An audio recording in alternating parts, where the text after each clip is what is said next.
इस वीडियो में हम एक चेक बाउंस केस के ऊपर बात करने वाले हैं जो कि बहुत ज़्यादा अहम है।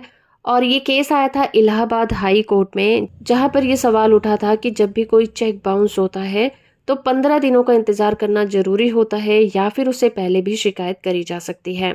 तो इलाहाबाद में जो केस आया था इसका टाइटल है Ravi Dikshit versus state of Uttar Pradesh and another case. तो जब हम बात करते हैं निगोशिएबल इंस्ट्रूमेंट एक्ट 1881 की, और वहां पर जब चेक बाउंस का सवाल उठता है तो चेक बाउंस का जो केस करने का रूल होता है वो शिकायत करने के 15 दिनों के बाद स्टार्ट होता है। यानी कि चेक बाउंस होने के 15 दिनों तक आपको इंतजार करना होता है, यानी कि नोटिस देने के 15 दिनों तक आपको इंतजार करना होता है। उसके बाद ही आप कोर्ट में इसके लिए जा सकते हैं। तो निगोशिएबल इंस्ट्रूमेंट एक्ट 1881 का सेक्शन 138 का मामला है ये, जो कि चेक बाउंस से रिलेटेड है।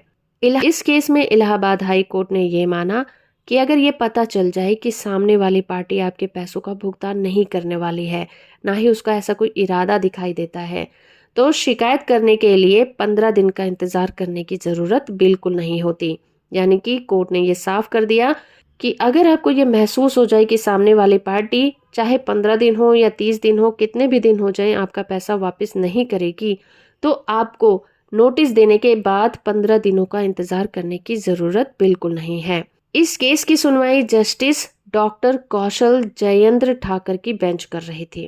निगोशिएबल इंस्ट्रूमेंट एक्ट 1881 का सेक्शन 138 ये प्रोविजन करता है कि एक बार नोटिस देने के बाद शिकायत करने के लिए 15 दिनों का इंतजार करना जरूरी होता है, जो कि एक न्यूनतम पीरियड होता है किसी भी केस को दर्ज करने के लिए, चेक बाउंस से रिलेटेड जो भी होते हैं।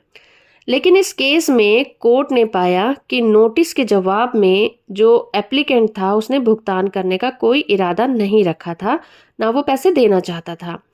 कोर्ट ने कहा कि 15 दिन का टाइम जो है वो इसीलिए दिया जाता है कि अगर सामने वाले से कोई गलती हो गई है तो वो उसे उसमें सुधार कर ले। इसका पर्पस ये होता है कि कोर्ट का और दोनों पार्टीज का टाइम वेस्ट ना हो, किसी भी तरह की कोर्ट कार्रवाई करने से दोनों को बचाया जा सके और कोर्ट का भी इसमें टाइम बर्बाद ना हो, इसीलिए ये टाइम पीरियड रखा गया है।